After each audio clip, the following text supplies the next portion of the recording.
Hello and welcome to the Scuttlebutt Podcast, the show for current and former service members looking to make better decisions, think deeper, and earn more money. My name is Brock Briggs, and each week I do that by bringing you a conversation with a badass veteran at the top of their craft. Today I'm speaking with Jeremy McCool. Jeremy is a former Army infantry officer and currently the founder and CEO of HEVO, a wireless electric vehicle charging company. We talked through Jeremy's inspiration for HEVO, a story recounting restoring power to a village in Iraq while deployed. He explains the barriers to wireless charging and how they're combating both the innovation and distribution challenges, their recent partnership with Stellantis, and advice for young entrepreneurs raising money. Jeremy is the type of person that when you listen to them talk about the future, it's exciting. He also tells a story of how he was explaining his idea for wireless charging when HEVO started back in 2011 to Exxon executives just 3 years after Tesla released its first roadster. Considering how far they come, it's difficult to not to be optimistic about that future. Don't forget, you can always check out this episode, transcripts, the YouTube channel, and the newsletter where I dive deeper on each episode every week, all at scuttlebuttpodcast.co. Please enjoy this conversation with Jeremy McCool. Normally where these conversations start is with people's time in service. But you were just kind of telling me that some of your entrepreneurship experience started actually before you joined. I think that would probably be the most appropriate place for us to get going with your story, Jeremy. Yeah, I've been an entrepreneur my entire life.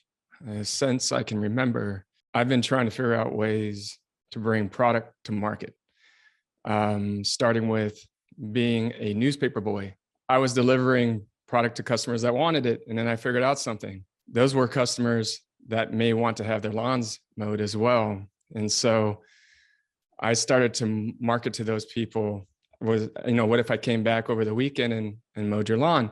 Next thing I know, that turned into a real business. By the time I was 9 years old, I had hundreds of people that wanted me to mow their lawns every single day or every single week, I should say. And it turned into me hiring people, starting up a real business. I had to go become a small business, actually pay taxes, do all these things. And I took that money and I rolled it into other entrepreneurial opportunities, such as comic books, baseball cards, video games. And I found a market because where I was living at the time in the Marshall Islands, there wasn't any availability and access to those kinds of things.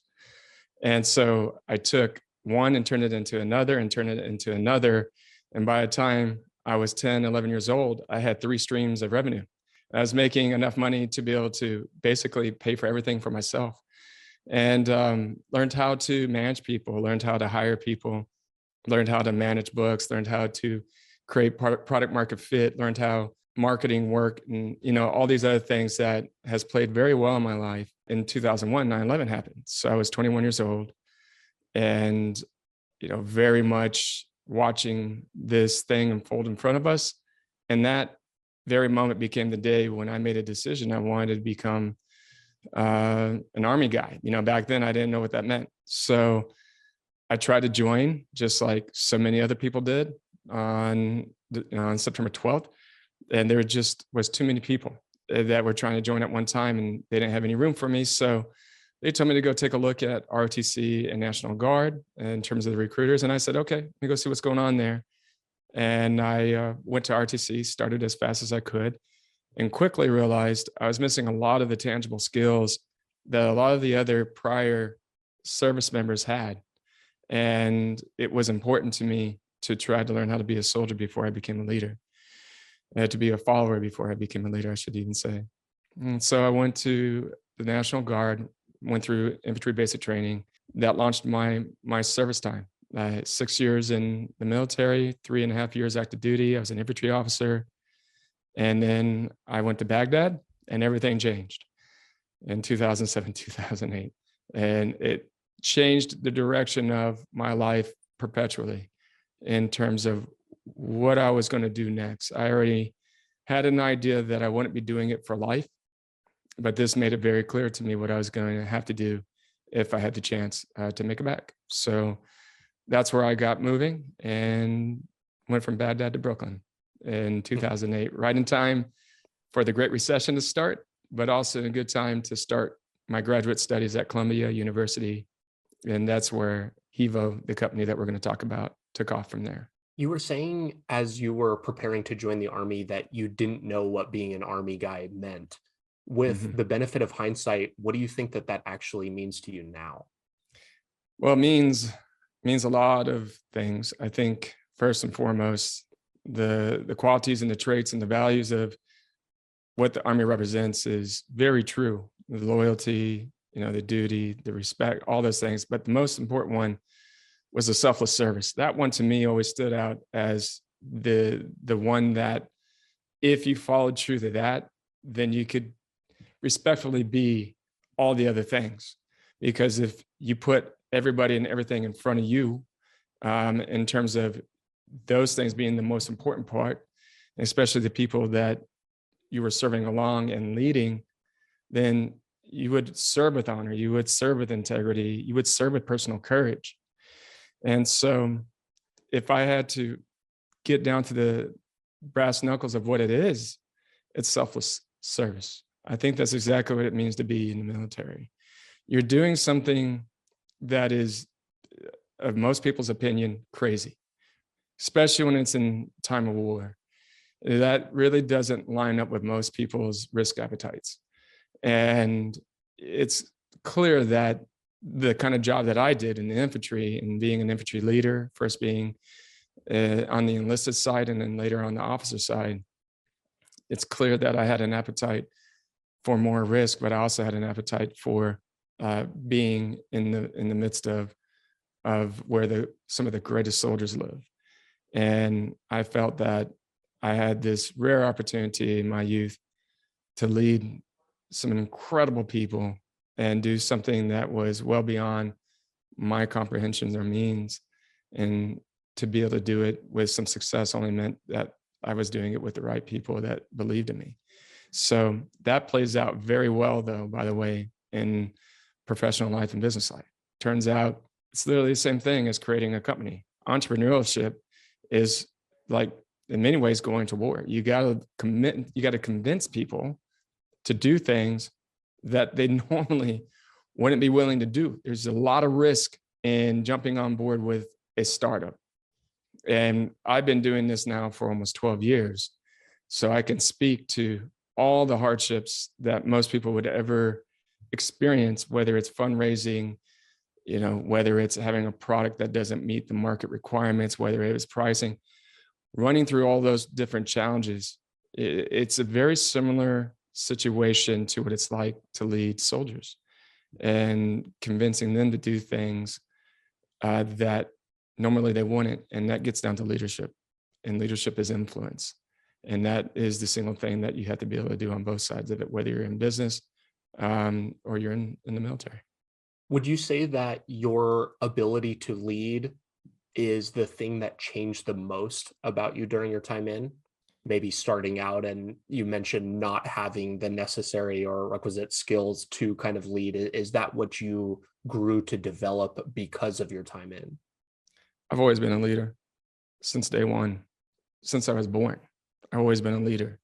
But what it helped me to do was improve upon it, to refine it, to understand my flaws and be self-recognizing to those flaws and understanding what I need to do to ensure that wherever my gaps are, my flaws are, A, to conceal those to others so that it doesn't become part of the story. A being that, B being then to make sure that I help other people elevate to what they can potentially become. And when you're a leader, you gotta harmonize around a couple of things. One is you're never the perfect leader. Everybody wishes that they could be, but there's no such thing. And to be okay with that, but not to cause disruption to the morale of your team or your troops, to not be a person that inflicts pain or suffering onto others. And I would just step this part up, which is to be the encouragement, to be the coach, to be the influencer that makes them want to always rise to the occasion. And then to actually be able to walk away from that. And they always continue to do that going forward. That's the part that it takes time to build. So what the military trained me to do, and a lot of that is self-training, honestly, because you have to be reflective. What it trained me to do was to learn how to manage, the things that I needed to be a better leader, and to also help me to grow the things that I was already good at, but more importantly, how to influence and grow other people's potential.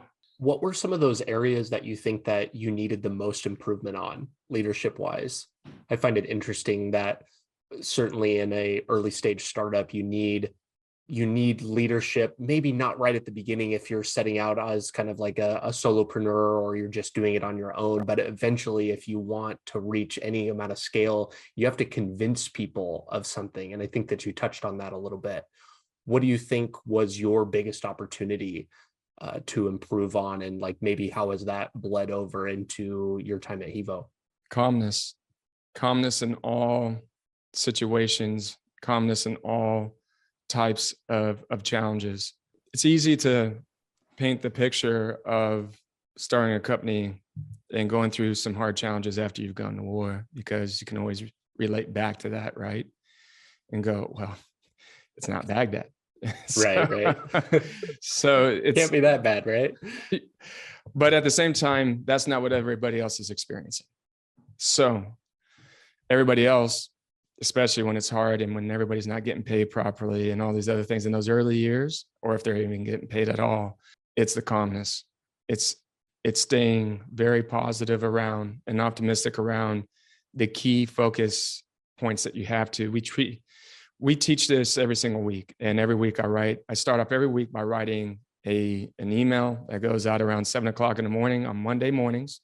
So every morning, every person walks into HEVO's office with something that I have been thinking about over the process of the last, week or several weeks or month or something. And it could have been something I've been reading, something I've been watching, something I've been talking about with my peers. And at the end of the day, it always drives to the first principle, which is discipline. So, and we know this, that the more focused you are, the greater strength that you have around the vision, the more tuned up that you are around your values, the easier it is for people to get behind that. But there's other things in principle that get lost, and it's your habits. And so we really work hard to form habits that are long lasting, that create systems that allow for people to easily step into and be able to replicate all these things that are already pre-existing, everybody's already on board with. And so to, get back to that point, there are these well-defined things that we do. And the number one thing that we always preach, coach on, teach in terms of all the management team, but it starts with me, is about maintaining discipline. And you would go, well, did that start in the military? And the answer is no, it started with my parents. My parents are the ones that taught me, my brother's discipline. And we were lucky enough to have really great parents that taught us how to control our focus, to create long life habits that would set us up for success, and to continue to refine our discipline as time went. So it's always been there, and it allowed me to, I would say, elevate it when I was in the military, and then to even refine it more as I become a business leader. Were your parents entrepreneurs? I find it interesting, or an interesting case study to look at really successful entrepreneurs. And I've always wondered if you can truly teach entrepreneurship. You obviously went on to teach entrepreneurship at NYU. And obviously you've got this background that kind of supports, hey, I've been in the trenches, I've been doing and living this. But I've always found that an interesting discussion point. So I guess maybe we'll start with, were your parents entrepreneurs? We don't have entrepreneurs in my family. I'm the only one. And that goes way back, not just myself, but others. What we do have that's interesting, that's pseudo-entrepreneurial in its own way, is we do have preachers and priests in our family, people that were evangelical traveling preachers and folks like that. And I think that was always different for my parents to have to deal with. Every child comes out with some uniqueness that they need, right? And I don't have any children, but HEVO is my child. So anytime anybody asks me if I've ever been married, I have to reply, yeah, married to the game. And if they ask me, do I have any children? I said, yeah, HEVO. So this is where I put my lifeblood into. But to kind of back into it, my parents, though, although not entrepreneurs, my father was an electric technician with some R&D groups that were working for the military, hence why we were moving around all the time. I started off my life along with my brothers in the White Sands Basin in a small area called Alamogordo. And I was literally born in the area where the first atomic bomb was tested. And then from there, we moved to the Marshall Islands, not too far from the Bikini Atoll, where the first hydrogen bomb was tested, if you're starting to get, the sense of what's going on here.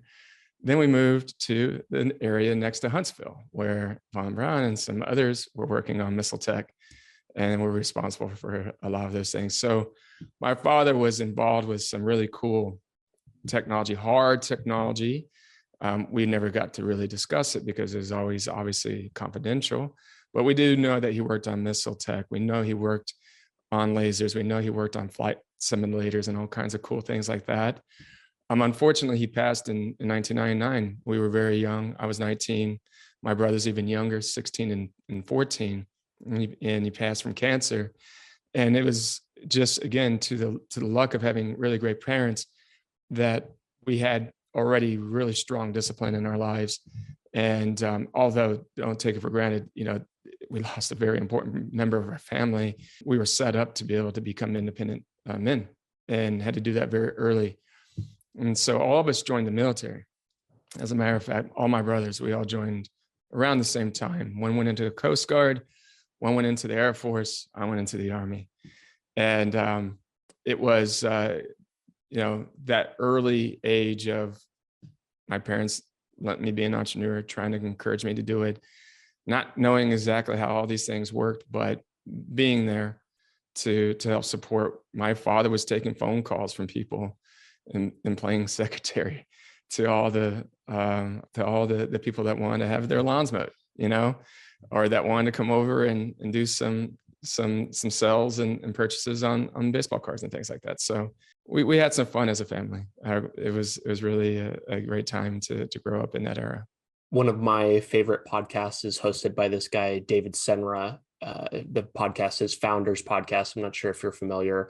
If you aren't, it's a must listen. But something he always says is the story of the father is embedded in the son. Yeah. And it's really interesting to see what drives and inspires people and how, sometimes it works like a pendulum. We're going back and forth in extreme to one or the other. But oftentimes it's an interest in this is like laying the groundwork for the next generation, I guess. Yeah, I would tell you, we had an interesting childhood. We moved in locations that people can't even find on a map, basically. Often, even when I tell people I'm originally from New Mexico, they think I'm from a country, not from a state. And the Marshall Islands, good luck finding it. It's in Micronesia if anybody's trying to find it. So, these places, I grew up in a sandbox, high desert, then equatorial climate on the tropical island. Then my backyard was a cornfield, quite literally. And so having those kinds of different types of elements to be around, different people, and growing up in these kinds of locations, I think it set us up for life. And our father was such a great coach and a great teacher. He was quite literally our coach in sports and things, but he was such a great teacher of all things of life, not just, tinkering and building things. And we did a lot of that, and we got to get our hands very dirty, but we got a lot of independence in life. And, when we weren't doing what we should, we got disciplined properly, but often we were doing the right thing. And it was just part of his plan. And thankfully it worked out the way that he had planned, because he put so much effort into it. And our mother's always been the greatest cheerleader for all of us. She's somebody who I think most people would consider being the mother that they want, the person that bakes cookies and cupcakes and things, and always thinking of others, that kind of person. And, she, we've taken care of her as life has, been a bit of a struggle for her in her later years, but that's easy because we were able to do it because we were successful because of all the things that they helped us to achieve. And they didn't come from money. We didn't come from money. It was they just have high school, diplomas basically. There was a big leap forward and they paid it in being great parents, thankfully. And I hope, others have been able to have that. But entrepreneurs, that wasn't anybody in our family. It's certainly not for everybody, that's for sure. I hope not. I don't recommend it for most people. You've said in another interview that one of the more inspirational moments that you've had that inspired you to start HEVO was helping to restore power to some civilians while you're on combat deployment to Iraq. Can you kind of maybe recount that story briefly and talk about how that's kind of filtered down into what you do now? So HEVO as a mission is built on two things, and that is on security and conservation. And it started with the story in Baghdad. And I would tell you at the tenets of HEVO, it's people, planet, and power. But what really was the genesis, the kernel that launched it, started with security and conservation. And so when I got to Baghdad and our troops started to do missions into these neighborhoods, and what we found out real quick was that people didn't have power. They were getting a couple of hours or less of power per day. We had to go back and we couldn't figure out why. We'd go to the engineers. The engineers couldn't give us a straight answer. So we got pretty inquisitive and started to just map out the entire grid system of Baghdad, quite literally moving from substation to substation, power line to power line.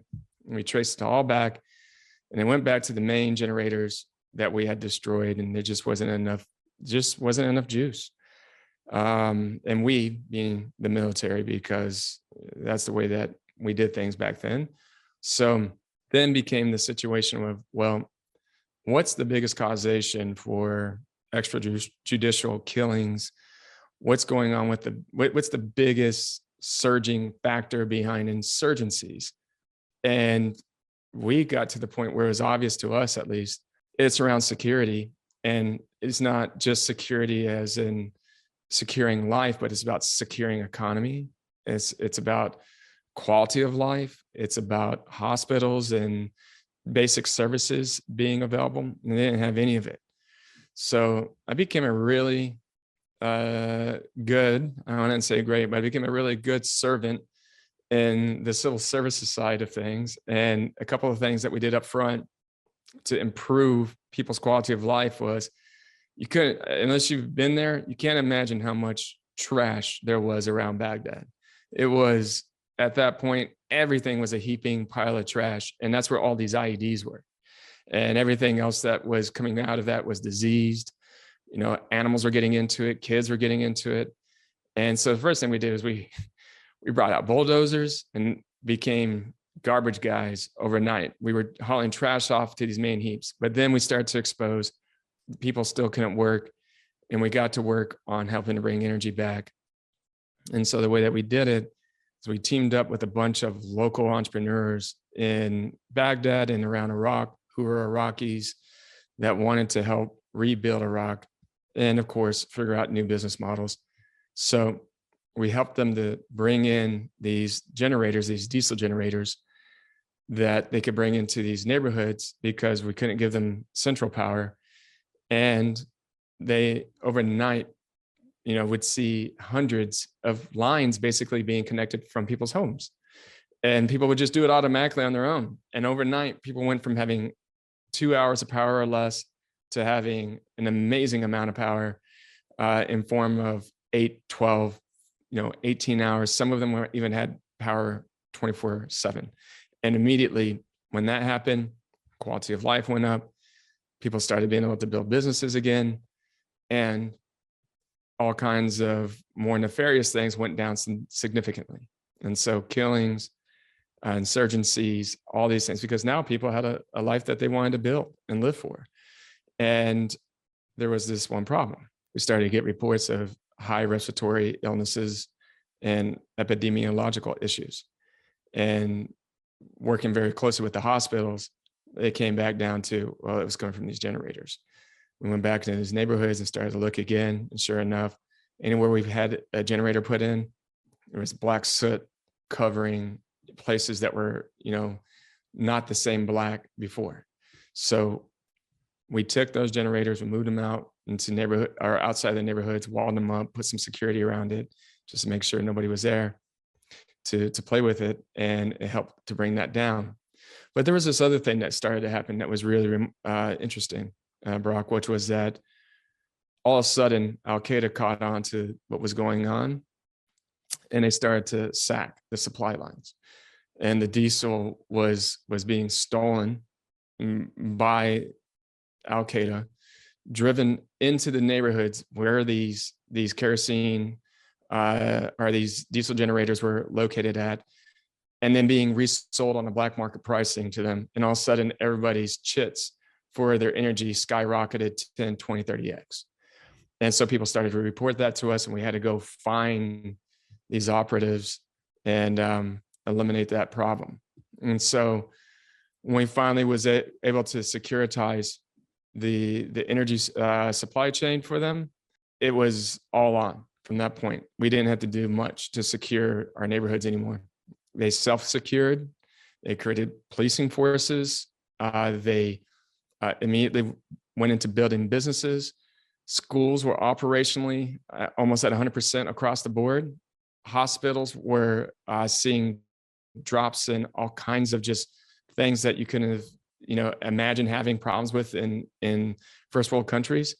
And it was a really good turning point at that moment for a lot of people's lives, thankfully. It's a shame because the news really paints over our time in the Middle East over the last 20 years as a war effort, and it is, but there is a certain element of like humanitarian relief that has gone on behind the scenes that's just gone completely unnoticed. And there are hundreds of thousands of stories exactly like that don't really make the front page, and probably serve to highlight maybe more good than the actual combat that was done over there. Hearing that story made me think of Malcolm Gladwell's book, The Tipping Point, where he outlines the broken window theory and if you're unfamiliar, it basically outlines back in the 80s, New York City had this terrible crime problem, and there was this graffiti everywhere and shootings and whatever. And what they did was they started cleaning up the graffiti rather than targeting the shootings and the crime, which just elevated the entire neighborhood, and it gave people a better feeling about how things were in an area and actually lowered the crime more drastically than the actual targeting the crime itself. And it just seemed really reminiscent of the story that you just told. That's right. Causation is often hard to find. This one was easy. It's just nobody was paying attention to it. That's the problem. And they weren't giving it enough credit. I'll tell you, there was neighborhoods that were so unsafe that we only rolled in when we had enough people to go into them.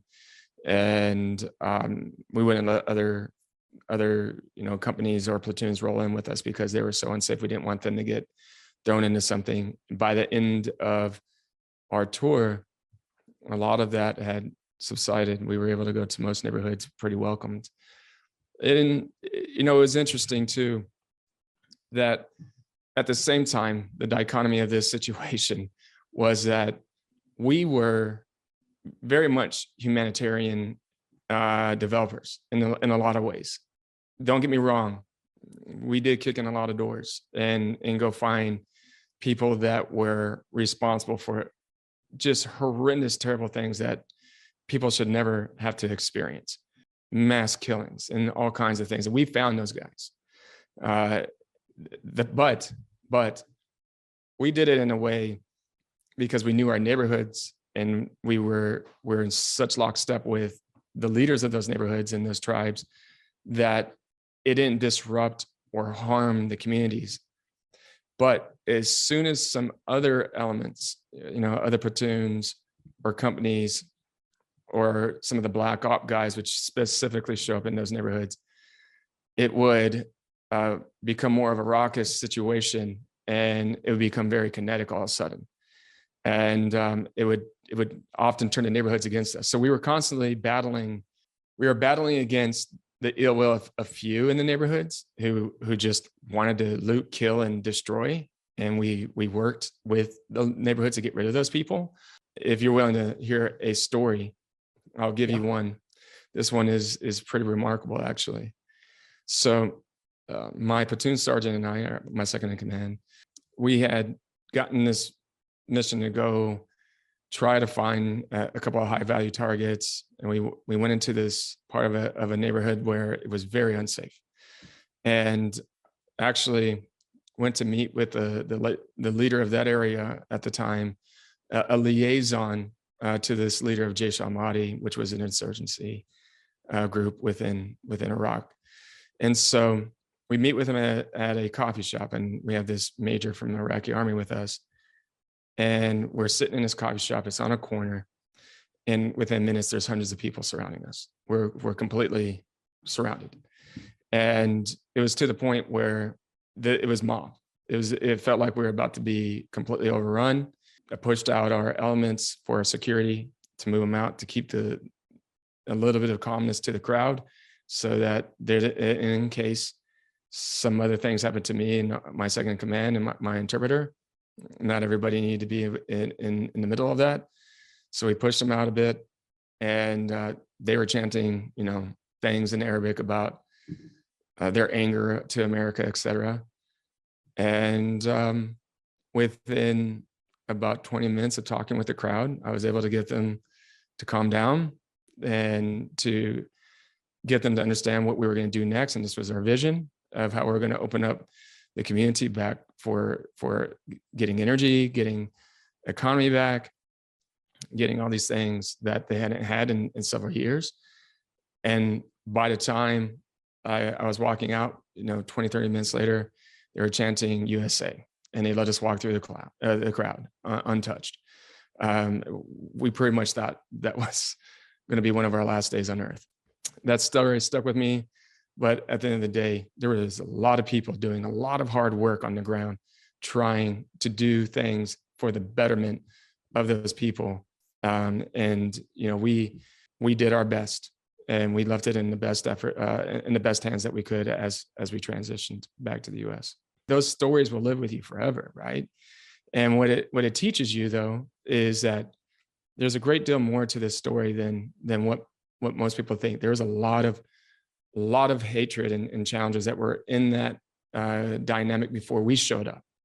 We did our best to lower the intensity and to improve people's livelihoods and their quality of life, which automatically lowered the intensity. But then things that were out of our control, those are the situations that you have to live with, that stay with you. So yeah, there's a lot of interesting kinds of moments like that. I know everybody has a lot of stories, but I think ours are kind of unique, the ones of our platoon and our company, because of where we were. We were positioned. Brock, I remember this. We went from Baghdad International Airport, where we were first stationed up, to being pushed into the neighborhood, or in between neighborhoods.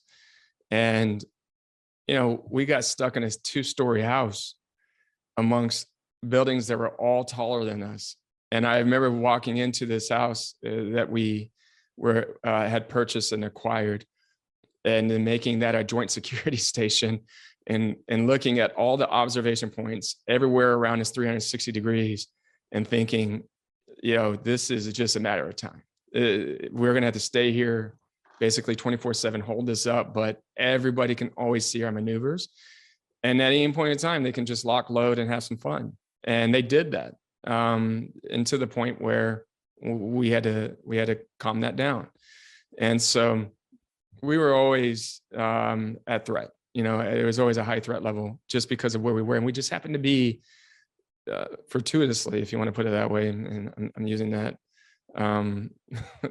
facetiously, we happen to be put right on the dividing line of a massive Al-Qaeda element and a massive insurgent Jaish al-Mahdi element, and they were fighting with each other on that rift line, and we were right in the middle of it. We got stuck right in the middle of it, and we were where we were. Not only were we positioned in this really, unfortunate location, and sardined in with 60 people in a 2-story home, and we've got pictures to prove it. People being sardined in there, but it was the smallest joint security station, I think, at the time in Iraq, from what we were told. And so we were out on our own, really out on our own. It was us and us only. And if we ever got into something, there was no elements out there to help us. So we had to go about this a different way. We had to think more strategic, because if we angered all these elements at one time, it was no doubt that they could overrun the JSS in a heartbeat. And they tried a couple of times. They tried, but unsuccessful. Yeah. If you were to change something about your time in service and maybe while deployed, looking back with, again, the benefit of hindsight, what do you think it would be? Yeah, I've thought about this actually quite a bit over the last 15 years. And the answer is that, other than just not having been in Iraq in the first place, I'll put that as one high level objective for the U.S. in terms of its security and conservation of its own might and will. But looking back on it, the one thing that I do wish that I would have done was, I think it would have been great to have stayed in and been a company commander. Not to have gone in deeper into the dark arts, not into the black ops side of it, but actually to have just stayed in long enough to be a company commander and had trained the next leaders and coached them up and been with them to help them be prepared to train the next one. So that side, I have a little bit of a gap inside about that one. I don't know that there's many people who look back on their time in service and don't think, what if a couple more years, what if one more tour? It's such an easy thing to think about, especially when times get a little bit tough on the outside, or even just kind of reminiscing about the old days about, if I knew this, then what would be different? There is a discussion to be had there about pursuing what your highest calling is. And who knows, maybe HEVO doesn't exist at any time in the future without you. So maybe that was your highest calling, and here you are today. That's a good, appreciate that. Thank you very much. But that's how I've also looked at it too. And I don't regret not going on another deployment. I can promise you that. I'm very happy to have not. I had enough in that first one. It was quite rowdy.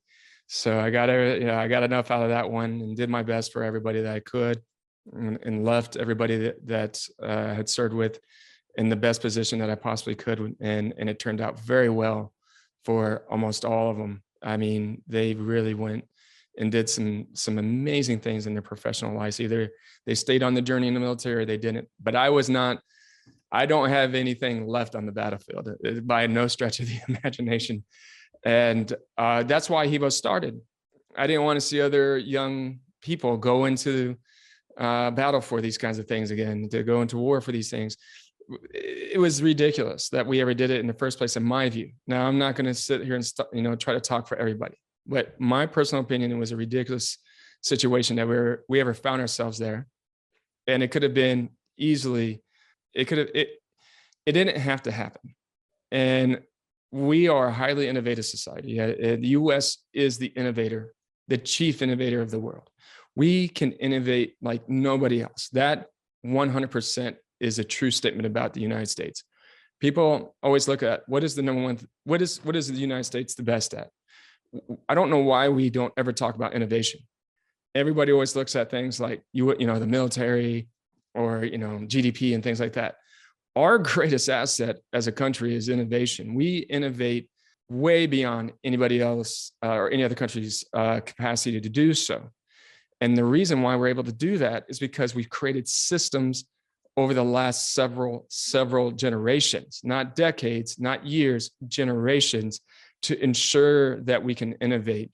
And we have all this innovation laying around that had not been being used, that could have safeguarded the country's interest, not just the military's, but the geopolitical interest in so many ways. And that's what empowered me to come back and get on with HEVO. I know, and I didn't know it was going to be HEVO, by the way. I just knew I was going to do something in sustainability to curtail this issue of other people being deployed for this. I just didn't see it. It was nonsensical to me.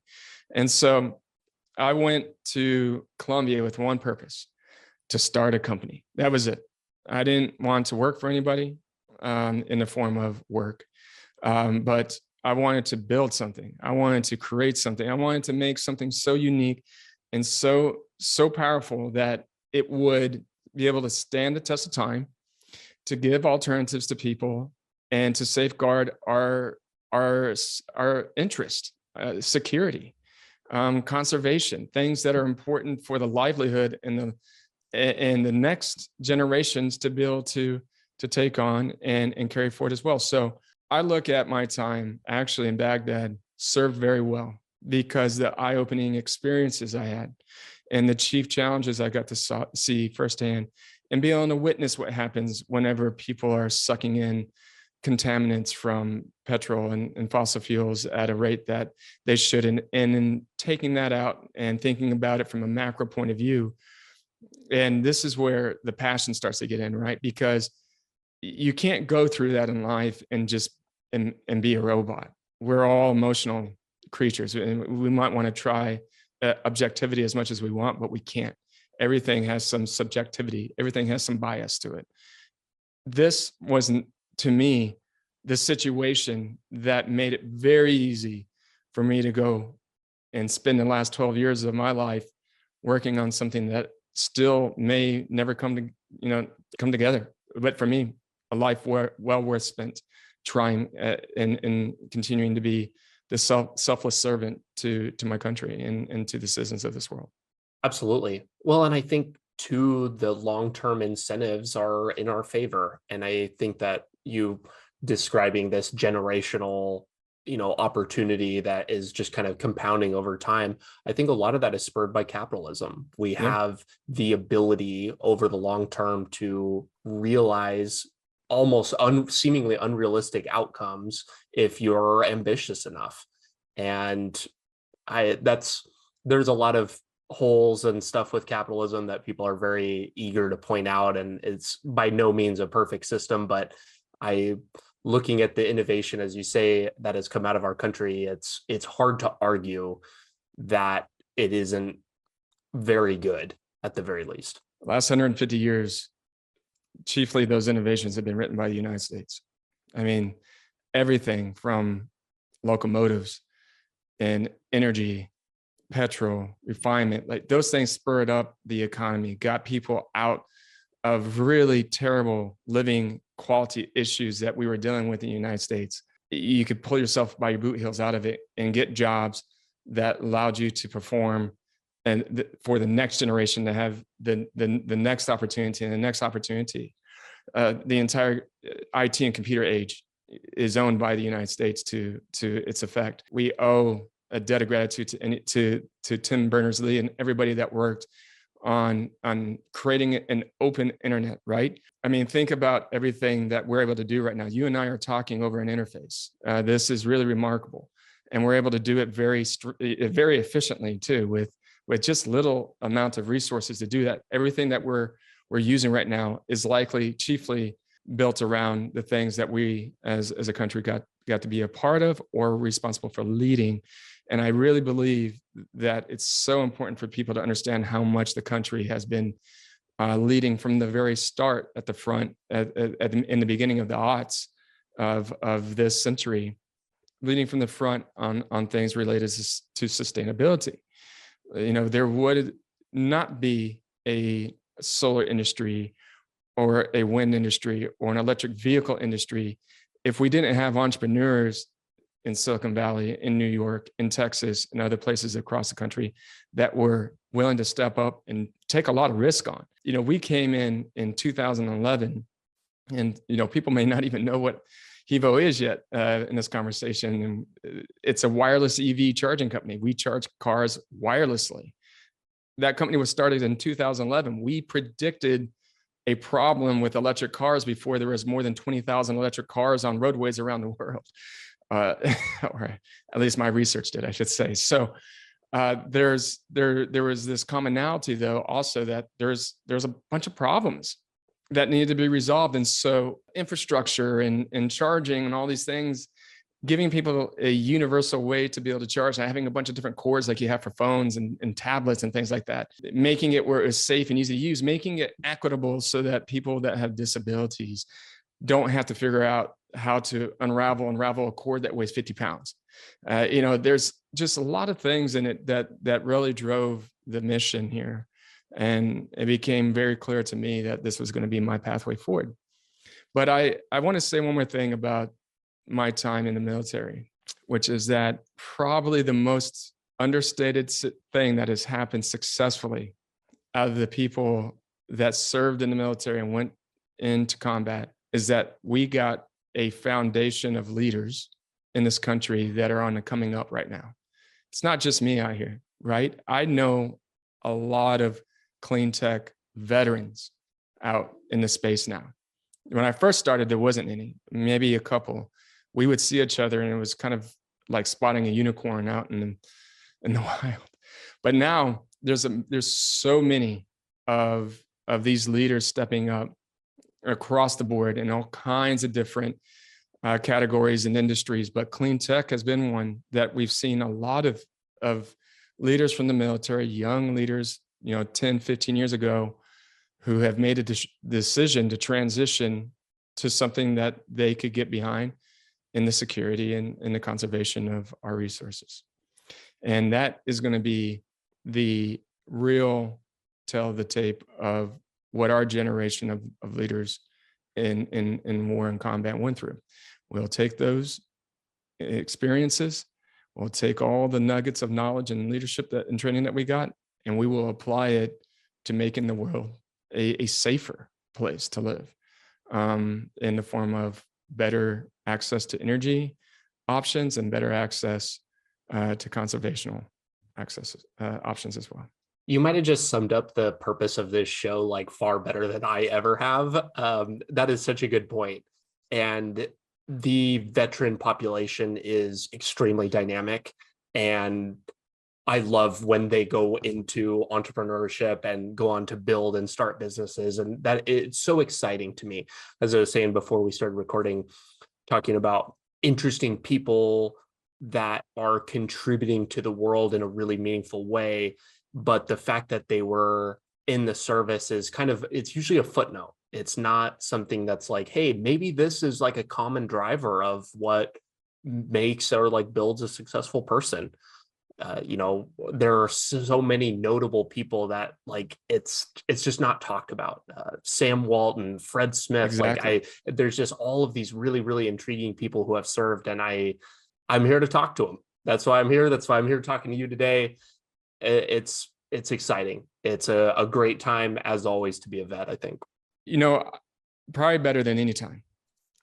We were able to get access to resources like we've never had it before. Obviously, everybody would like to see better resources, but let's also not take it for granted the amount of work it took for all the other previous generations to allow us to have this ability to have all the access to these resources.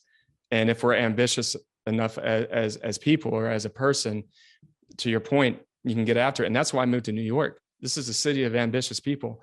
To me, New York is the greatest distillation process of all human ingenuity that's ever existed. If you can bottle this up and you can spread it around the world, there's a chance that we will be able to do some great things around the world. And that's why I came to New York. It was not an easy place to move to, I'd never lived in a city like this, not even close to this size, right? Baghdad was the biggest city I'd lived in before. To just give it some level of knowledge of what my background was like. So moving to New York was a bit overwhelming. And it was the first time I had walked into something where I was actually a bit nervous. I had never been in a situation, in an institutional situation, where I'd walked in overwhelmed, not underwhelmed, or at least not, with the level of confidence I normally would have. And Columbia did that. I remember walking into the campus and going, this is a place where great people go. And this is where great people come from. And it was clear where I'd always been at the top of the list of anything I've ever done in my life, that I was probably going to be lucky if I was in the top 50%. And thankfully I was, but I was definitely not in the very, very top 10% or less like I'd normally been in my life and everything. So this really was for me, that was a great turning point too, for the ambition point and taking myself well beyond what I thought I was capable of being able to do. And then it gave me the confidence to start HEVO. I became homeless on the same day I graduated from Columbia. And I was also being recorded for a documentary that day. All at the same time. The highs and the lows happened all at once. I was an Ivy League grad, a military vet. I was being filmed for a documentary for clean tech entrepreneurship for veterans, quite literally that day. I had just started HEVO. Everything could have been better. And then without any notice, I didn't have a place to live. And I didn't have a place to live for the next 3 months. And I had to beg, barter, and steal to get a place to live, which was on a sailboat in the Hudson Harbor with one of my friends. Wow. And he was starting a yacht chartering company called New York Yacht Chartering, or Narwhal, as it's known as. And he had just started it. And we had played rugby together in grad school at the Columbia Business School. And he was the captain of the team. He was a very strong sailor, grown up on boats his whole life. I didn't know a lick about sailing, but he called me one day while he was working in Wall Street, telling me how much he hated it. And I asked him what he wanted to do. And he said, I want to start a yacht chartering company. I said, okay, if you do that, I'll help you, but I get to live on the boat. And so we lived like two pirates on a boat for the first year, because it was me and him helping to build his business. I'd work in the evenings and night. I was really good at building engines and doing things like that. So we had a lot of problems with this boat. That first year, we quite literally almost sunk it multiple times. We had to get hauled in. He's now become the #1 yacht chartering company in New York. He's incredibly successful. And if you want to know what that is, it's Narwhal Yacht Chartering. So look it up. Eric Paleo is the captain. He taught me how to sell. He taught me a lot of good things in life. And I'm deeply appreciative of people like this that have helped me along my way. But if it wasn't for that, I would have had to keep on living in an office space at an incubator where they didn't know I was living at for several months either. This interview is them finding that out for the first time. Well, there was always this speculation that somebody was sleeping in the incubator, and I had this little rollout mat that I had carried with me for many years. And so I'd have to wait for everybody to disappear. And there's multiple companies in this incubator. It was an NYU incubator. So we had snuck our way into the incubator. They had just kind of, I think, said, all right, this is interesting. These people are here. Just get them to a space. And then this whole thing happened whenever I graduated. And then I just started sleeping there. I had to take my showers at the local gym. I would get up by 5 a.m. I was out, and I was usually only getting to sleep by 1 or 2 because there's always somebody still hanging out in the incubator. And, it was really a nourishing time because quite literally it was the only way I got my nourishment. I didn't have enough money. HEVO was only being bootstrapped off of my VA compensation, which wasn't that much. It was barely like 400 something bucks. So I didn't have any money to survive in the city. And I very thankful for all those lunch and learns at those incubators. Always had a couple of extra sandwiches in my pocket. Always had a couple extra cookies in my pocket. That's what kept me alive for the first year and some change, thankfully. The come up. That is literally a wild story. And I'm sure all those hours in the incubator gave you plenty of time to work. Yeah, that's right. If that Yeah. is your sole objective, it's like it's time to get nose to the grindstone and got nowhere else to go. So Most people call it obsession. I was compulsive about it. So it was an extra compulsive obsession for me. I just immediately latched on to the whole thing. It was so fun. And it has been every single day. Everybody that I've had the chance to work with here has just brought some element of uniqueness and surprise and capability and things that we just every day, there's something new that's constantly happening. There's never a dull moment. And now we actually have a full product. Imagine this started just with concept, right? No investors. I don't have an engineering degree. Didn't have a team. I just started with an idea, with a vision. That's all it was. I started with a vision, going right back to the military. Start with a vision. So I created a vision. I wanted to create a planet and create something that would radically reduce our reliance on foreign and fossil fuels. That was it. And this was what I thought we could do it with HEVO. When I used to tell people about wireless EV charging, imagine this story. First thing, I would tell them about electric cars, and they would think I was crazy. So you already lost like 90% of people right there. Easy. Nobody was converting. This is 2010, 11, 12, 13 even. Nobody was converting to electric cars. They were, if anything, it was something to laugh about. And I got laughed at a lot. One of my favorite things I ever got to experience from HEVO in the very, very early days, I had just started to get to the point where I knew I was going to do this. And I had a conversation with a couple of executives at Exxon. And they had come to our university to come talk. And it was a small group setting. And I was the president of the SEPA Energy Association. So we got to invite these people in and have this really intimate discussion. And I asked them, I said, hey, what's your renewable and electric vehicle plan? And they looked at each other and they started like elbowing each other and they laughed hysterically. This guy, this guy right here. That's right. They couldn't believe that somebody would dare to ask them this question. And I realized, oh, wow, that's hubris. And hubris, that's a weak point. And that allowed me to start thinking about, well, this is probably what they're thinking everywhere right now. Every utility, every energy company, every company involved with anything related to automotive, they're all thinking the same way. That's when you get the chance to be a disruptor. And I really, really fascinated at being a disruptor. Just by the luck and the stroke of it, I happened to have parents that used to be country hippies. So it's always been in our blood to be quite independent. Even though my father was in the Air Force once upon a time, that didn't matter. The Air Force was much better. It was much different back in the 70s. Some would argue better, but it was to be independent, to be a disruptor, to cause some shenanigans.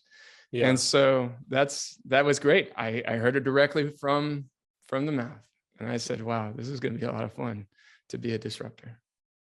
Yeah, I just had to look up when the first Tesla Roadster came out in 2008, and so that is really quite it's very early, certainly. I would love for you to kind of like paint a picture about that's kind of like gives us some backdrop about where this started.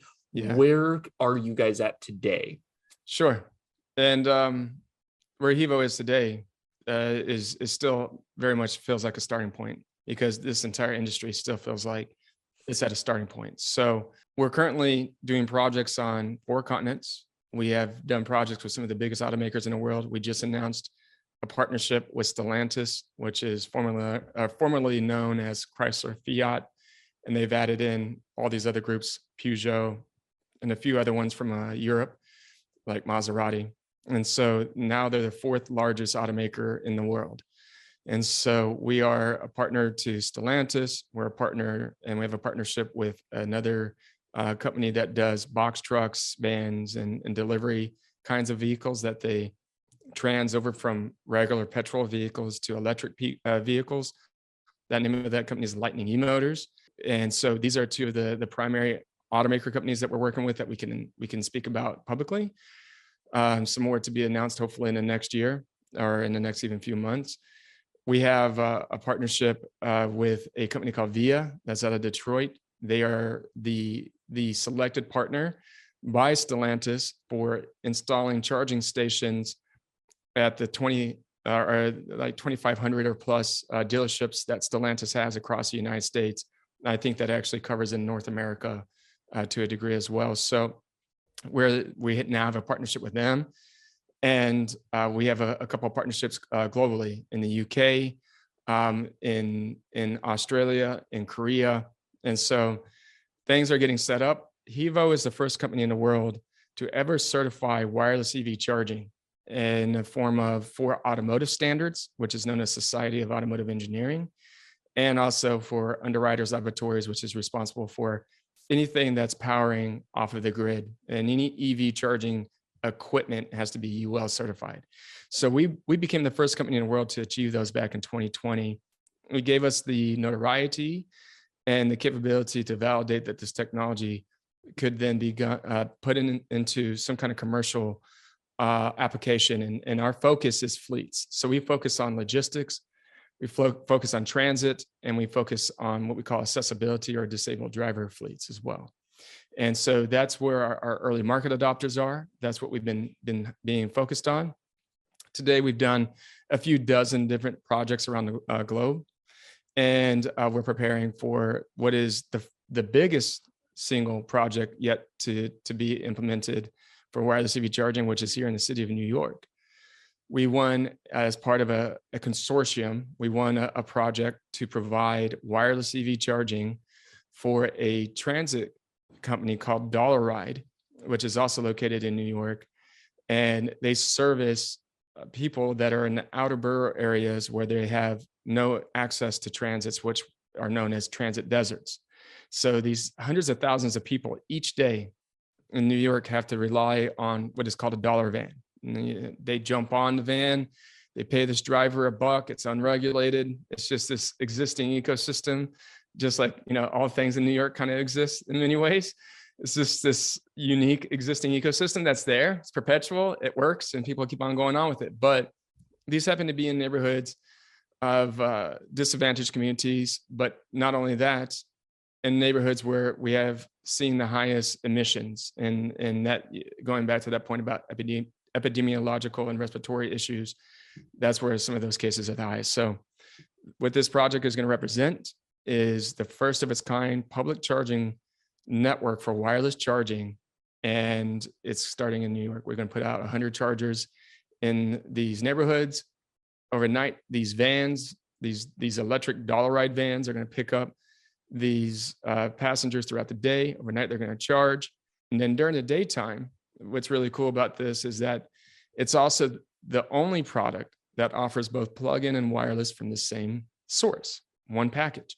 So during the daytime, these are either private locations at retail locations or the semi-public locations. You can come up and plug in and charge and get juice off of it if you have a plug-in charging vehicle. So we're rolling out these 100 plus units over the next couple of years, starting at the end of this year with the first 20 to 30 going out, and quite a bit more coming up. We're starting to see something along the lines of 2025, 2026, where we'll start producing for automakers that will have wireless charging automatically on their vehicles. So you will be able to get vehicles automatically from the automakers somewhere around 2025, 2026 with wireless charging already built in. And then you can just get a charger from HEVO. It's a wireless pad, kind of like a souped up version of wireless power for your mobile phone, except way more efficient, more efficient to the point where it's basically the same as plug-in charging. And we can do it at any power level that plug-in charging can do as well. So there's no limitations on this. And we've been able to do that over the course of the last 10 years as we've been developing this technology through. I'm going to include a link to a video I watched in preparation for this that outlines you being interviewed, and you show the Nissan Leaf with the wireless charger and going over the thing. It's super cool tech. And I have to imagine that like once you see it, it's one of those things that's like, oh, it's obvious. Like, why wouldn't you do that? And so, and usually the best things are, it's like that thing that's in plain sight, but not really.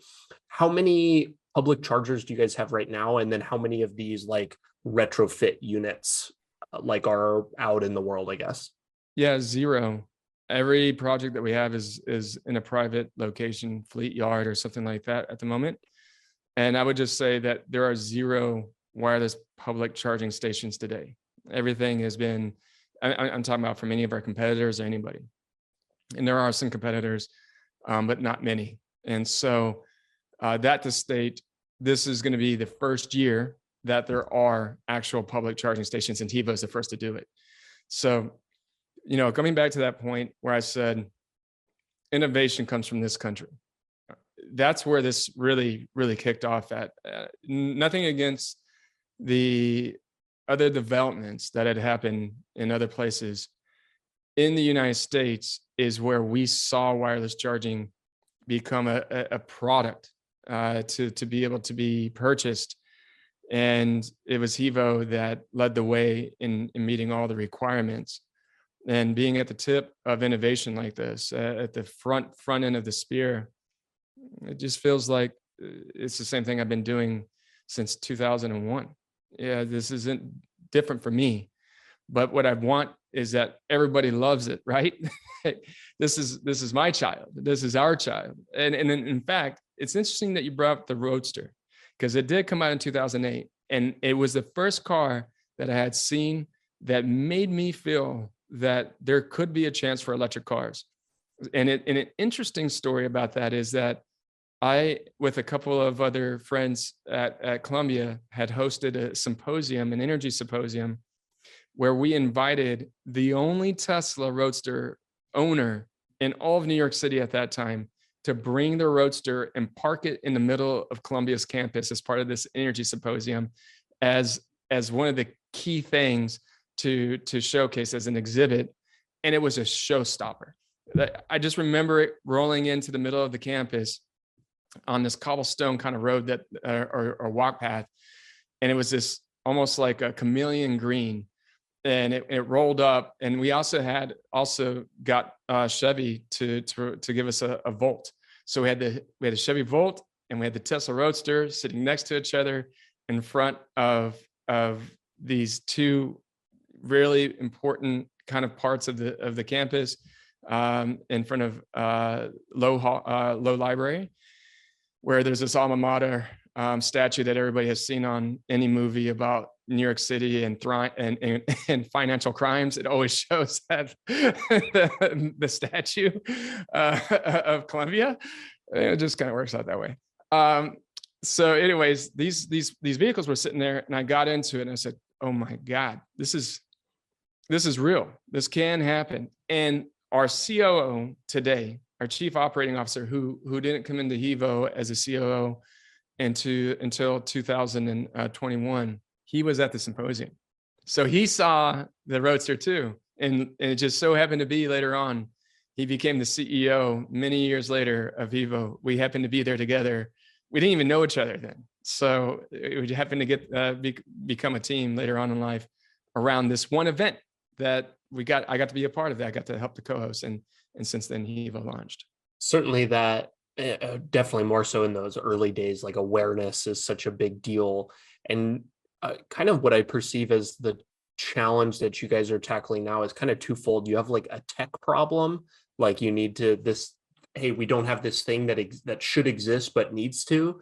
And then you also have like kind of a distribution problem. It's like, okay, we have this tech, but it needs to actually be able to be used. And like you think about the infrastructure that's gone into like building out gas stations across the country, like that's kind of what we need.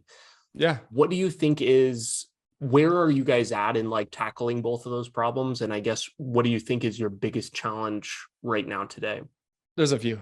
So first is that we currently operate out of a facility about 4,500 square feet or so in Brooklyn, New York. And people ask, well, why Brooklyn? Well, when I started HEVO, this is where all the talent was. And it was also where the money was. And so we've continued to prove that point. And yeah, we love Brooklyn and we love New York. So it's been great. But as we start to think about scale, we've looked at New York options and continue to look at New York options. We're looking at other options in other states as well, Michigan, Tennessee, Texas, and onward, to see where we will be putting in production. And so we're getting to the point where production will become the next story of HEVO and just the next story of the industry. Much like Tesla had to go through the first process to create a real repeatable and scalable production line. And there's going to be, what they call manufacturing hell. We're going to have to go through the manufacturing hell. We're going to be the first one to do it. We're going to have to go through it. We're going to have to, just as we've done so many other things to be the first in this industry to do, we're going to have to go through that process first to create a scalable solution. And so the production side of it, we're leaning very hard on automotive executives, people that have since, finished their time 20, 30, 40 years in automotive for the big Detroit 3 or somewhere else.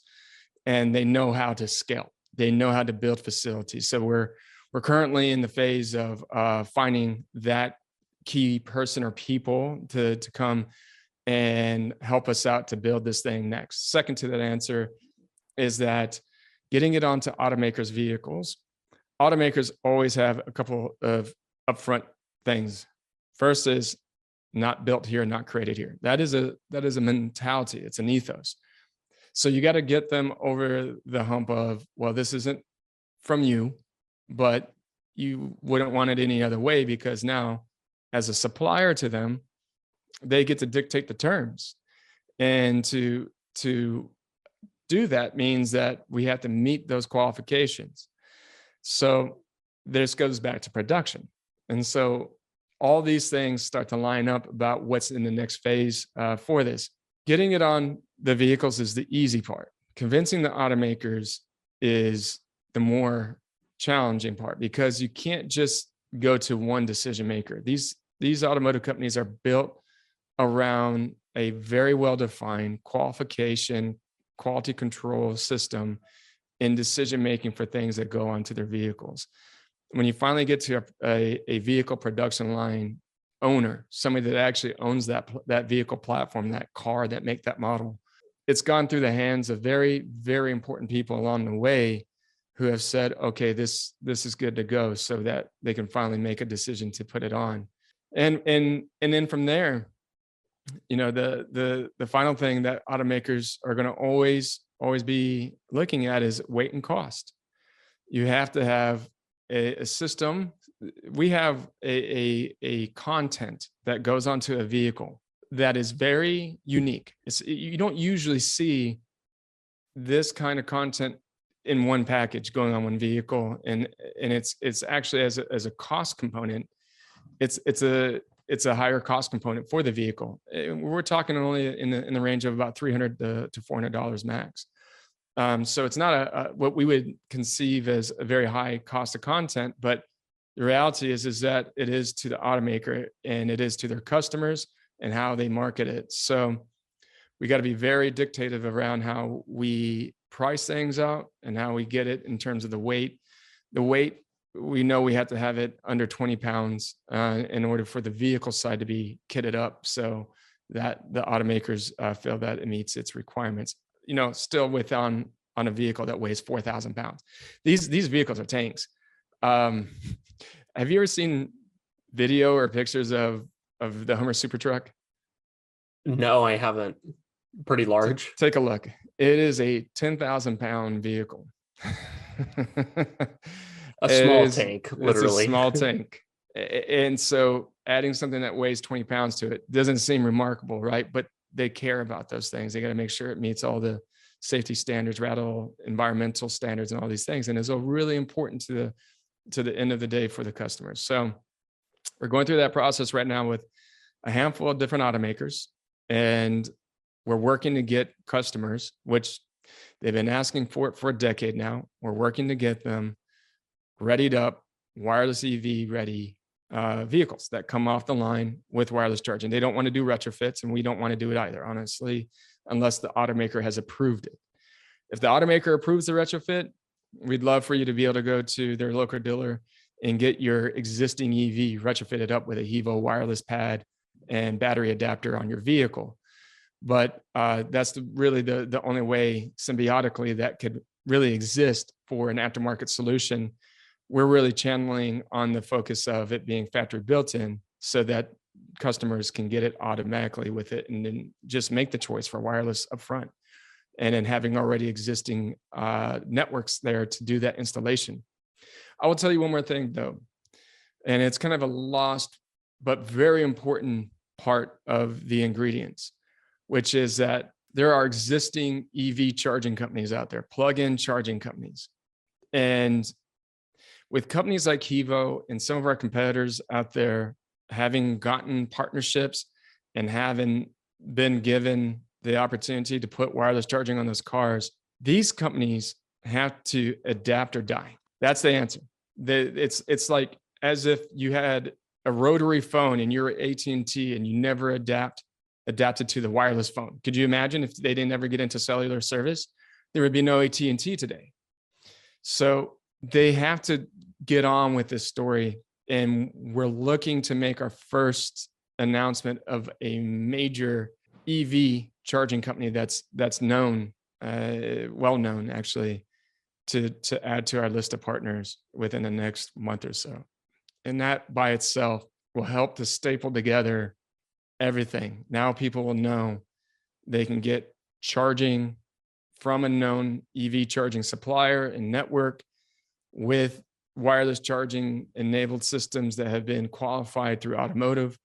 And there's a lot of legwork that's had to go into this. And thankfully, we've had a team that's been able to bring it together for us. It sounds like you're tackling both the chicken and egg type of problem that this presents. It's, hey, we need to get the chargers onto the vehicles, but there also needs to be a network of places where people can go to use these. And that's right. Partnering probably makes the most sense in terms of time to market, because those things take time, you know? Yeah, that's right. We're a company of partnerships, and there's certainly companies out there that are great partners that we're ready to roll up our sleeves and get to work with, that we already are working with, and many more that we can't wait to work with. But this is going to be a very interesting year. In many ways, this is the year of wireless. It's more of like the year of wireless becoming a known thing. Just in the last month, when Tesla did its investor day, the person who is now responsible for Tesla's global infrastructure for their charging is the former CEO of one of our wireless power competitors. And she took over that role over the last, I think, year. It was a surprise. I didn't know she had gotten in nothing but the best of luck for her to that program. But she teased wireless charging in her final slide at Tesla's investor day. And it caused a very frothy kind of conversation across Twitter and across LinkedIn and all kinds of things for us and for other people. And, there are certainly the Luddites out there that are like, hey, why do we need wireless charging? A plug-in is no problem, totally get those people where they're coming from. Like, I'm not trying to dismiss it, but understand what you're saying at the same time. If you're dismissive about wireless charging, it'd be the same as being dismissive about transitioning from dial-up to Wi-Fi. Get the point. We are an innovative country. We're an innovative society. We're an innovative people. We're going to move on. Wireless charging, the thing that it does simply is that it makes charging simple for everybody, for mass adoption. Anybody that's an EV adopter today needs to be on the same team of, you're the early adopter, so get behind the ideas that are going to help for mass adoption. How does wireless charging help for mass adoption? It's simple. Quite literally, it's simple. With plug-in charging, you got to come with all these different connector types. You got to know what kind of connector that you need to go to. There's only certain type of stations that do that. There's all this looseness that does not attract the mass adopter. And we're all in this thing together in that kind of way. We all want to champion the same thing. We want electric cars because of all the things that it brings to us in terms of safety, security, and all these conservational things. and they drive better. Have you ever driven an electric car before, Brock? No, I haven't. Still yet to. You come to New York, let me show you what's up, because Okay. I'll take you in the Tesla, the P85D, and I don't have the plaid, but you don't need it to feel like you're in a rocket ship. I put one of my mentors, who's a general, he used to be actually he was the general of the reserve forces of New York State. I put him in the front seat with me. And he goes, I told him, I was like, this baby's quick. And he goes, well, I've been in jets before. You're not going to impress me. And I hit that accelerator, and if his phone went flying back, and his son in the back seat caught the phone, because his son was in the back too. His son caught the phone, and I hit the brakes a little bit, and I said, so what do you think? And he goes, I just realized I had G suits on when I was in the jet. So, this is, the performance is just really fun. Do you need to go accelerating 0 to 60 in 2.9 seconds, for your normal day of driving? No, but I can, and it's really fun, and it can do all kinds of other things too. I love fast things. I'm guessing you do too, Brock. I've had to tone my love for speed down a little bit, and that's kind of come in conjunction with getting a little bit older and paying speeding tickets and things like that. And I have purposefully stopped myself. I'm I'm gonna drive an old car. I have a 97 F-250 diesel truck. I cannot drive fast, and that is it's been a good kind of exercise and not letting me. So I'm sure it'll rock my socks extra. I will definitely be giving you a shout next time I'm up in New York. Well, I hope you get a Ford Lightning as your next truck. What a beauty, first and foremost. And I would tell you, it lives up to the hype. It's a fun vehicle to drive. I've got my eyes set on a few other ones too, and so I'm hoping that we can get Stellantis and Chrysler and those guys to work with us on some other vehicles that we may or may not be able to say. And if those come out, I can promise you this, that you're going to get in that with me, and you're not going to want to have anything else other than one of those kinds of vehicles.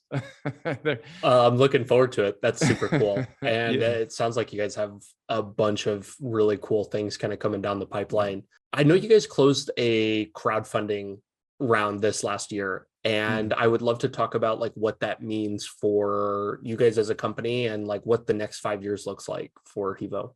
So let me talk about the fundraising journey of HEVO, because I can tell you, and this is where, coming back to having been, thankfully, having given the chance for 4 years to teach entrepreneurship at NYU, the most important thing that you can do credibly for a lot of people is to help them figure out, how do they raise money. And it really is hard, actually, it turns out. And it's even harder today, it turns out, than ever. We didn't raise any capital for 3 years, zero. So HEVO ran on my VA compensation 100% for 3 years. That was hard. And we tried to raise capital. And, it was, I don't have one friend in my peer group or anybody I've ever met that's an entrepreneur that had to go 3 years of dry powder, or a dry keg without any powder. Thankfully, we got our first investor in 2015. I started HEVO in November of 2011. Our first investment didn't come in until January of 2015. And so we got our first seed check. And in between then, what did we do to survive? We went out and we won business competitions, business plan competitions, anything that we could get where there was some money and capital and access. So we also figured out how to win grants. We had just won our first grant in 2014. There's a couple other things that we got ahead of that too. This isn't a story I have ever really told in public, so I might as well just tell it now while I've got the chance to do this, because it does relate to veterans. So in the early teens, I don't think this program exists anymore, and I might be the reason why, so I understand the hate mail I might get from this. But in the early teens, there was a program at the vocational rehab and employment part of the VA. So the VA has within it, so if anybody's not following this, take a look at this.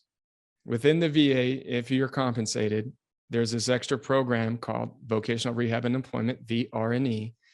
And within that, there's a boundless amount of different kinds of resources. Some of those things related to helping you to get additional funding to go to school or trade school or whatever it might be.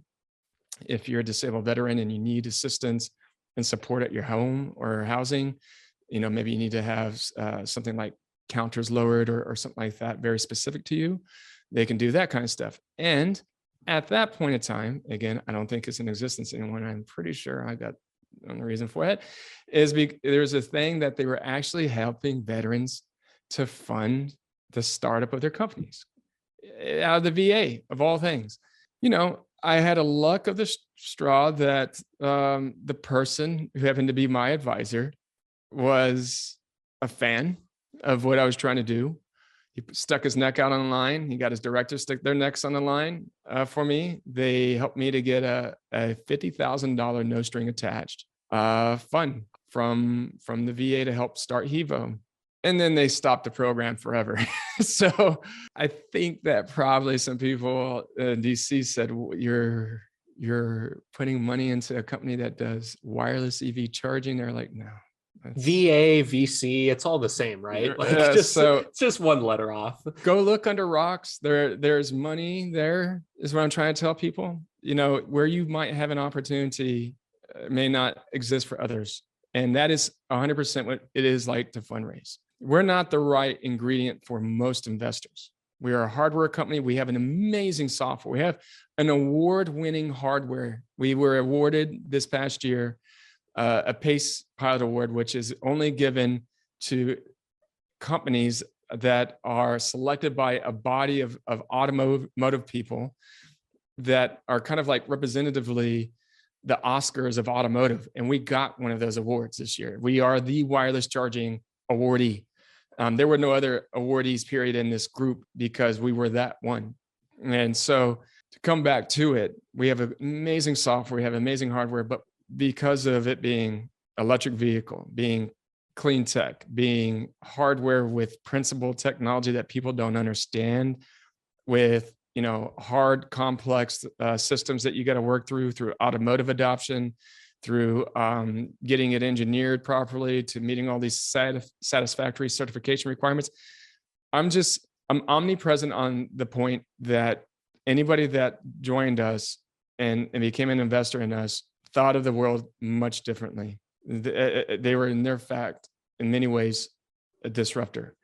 And so we got our first investment from the state of New York after this VA this VA funding that we got. The state of New York invested in HEVO with the first bigger check. That was a $250,000 that we got from the New York State Energy Research and Development Authority, NYSERDA. And they've come back and reinvested in us multiple times. And so to date, we've brought in about $1.5 million or more from NYSERDA. And they've been the best investor that we've had out of everybody, because they believed in us when there was no reason to. They just understood that there was something there. Then after that, we got our first angel investor, and it was actually technically an institutional. And they came in for their first check in the start of 2015. Fast forward up, we did our seed in 2016. We closed that out right around $1 million or so, if you take into account all the additional checks along the way. So 750 to $1 million. Then we got into the phase of convertible notes, and we started taking on a bunch of convertible notes. The reason why I'm bringing this very specific thing up is this is an entrepreneurial story from other entrepreneurs out there to think about and for them to learn from, hopefully. So start taking on a bunch of convertible notes, a lot of angel investors, people that were writing checks anywhere from the range of $25,000 to $250,000 to $500,000, average check size, $80,000. And we had built up a base of them, of over 100 of them over a course of about 4 years. And they funded our developments and funded our projects that we were doing around the world. And we continued to win, again, business plans along the way from places like Horizon 2020 out of the EU and things of that nature. But then whenever COVID set in, and the pandemic was obvious. It was around that time that all these convertible notes, and if you don't know what a convertible note is, it's pretty straightforward. There are terms set within a convertible note that it can act as either an option to convert to equity or an option to convert to debt with a level of either a percentage of better value than other investors will get on a conversion to equity, or if it's a conversion to debt, then they're going to get an interest rate on that. And almost all these notes were lining up to convert at the same time that the pandemic was roaring, and everybody was, rightfully so, freaking out. And so we had people that were going, hey, we may want to convert that to debt. I had to have a phone call with every one of our investors one-on-one to convince them that that was not the right strategy for the company and not the right strategy for them. And there was all these reasons why. And we thankfully converted every single one of those people over to equity. And we were able to do that with minus one note. We were able to do that very successfully. And it led us up to do our Series A in February of 2021, where we raised an additional 2.1 million and some change, and then have since then done crowdfunding, because in this current phase of investments, I would say appetite has been strange. The institutionals, they have all but locked themselves up to only reinvesting into their portfolio companies, just to be very direct about that. We do have we have a handful of great institutionals, Ulu Ventures and Volo Earth. But to the other point of that is that there was a lot of appetite for people that just wanted to invest in HEVO that weren't known as accredited investors, people that had to meet all these SEC requirements for everything like making, over a certain amount of money per year basis and having a certain amount of value in assets and all these other things. So thankfully, the SEC in 2021 started to loosen up on the requirements of non-accredited investors, people that didn't have all this in their background within a limitation of what the amount that they could invest on a per year basis. And we kicked off what was one of the top crowdfunding campaigns of the year for multiple platforms. We went on to a platform called republic.com, and we started with a $500,000 investment to launch that program. And we ended up closing in the round 3.5 million from crowdfunding plus the 500,000 from that. And it's a safe note. And just to talk to that one point, what a safe note is, you don't have the same conversion principles of a convertible note.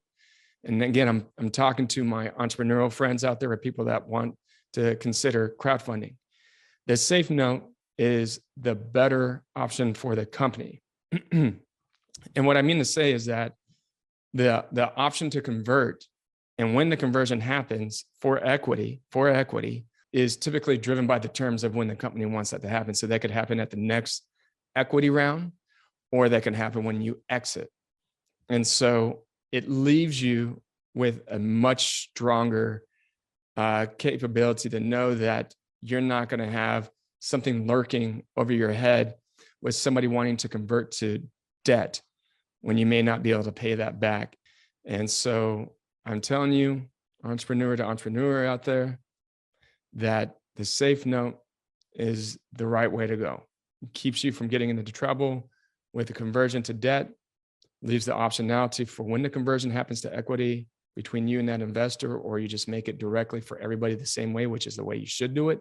And that happens either on the next equity financing round, where there is a term that's set specifically for what you're going to have as your valuation, or not. I know I'm getting deep into the woods here, Brock, but I just wanted to really deeply explain to people here, there's a lot of money out there. There's a lot of ways that you can uncover it. Go for grants. You can go through all kinds of different means to do that until you get to your investment.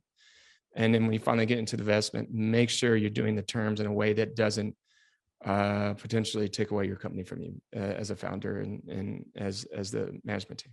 No, that's great advice. I love getting into the weeds and some specific tangible input about a very crucial topic. You got to have money to survive. You personally, as a founder, as a company, you need money to grow. Like that's the long and the short of it. So that's a very important topic. And I appreciate you kind of sharing some of your experience and input on that. Jeremy, this has been a very, very fun conversation. I've learned a lot about EVs and charging. I'm excited about what you guys are doing, and I'm eager to take you up on that ride when I make it up to New York City. Bring your G suit. I'm ready for it. Where can people go to find out more about you, and what can the listeners or myself do to be useful to you? HEVO.com. And we're on Twitter, Instagram, LinkedIn, Facebook.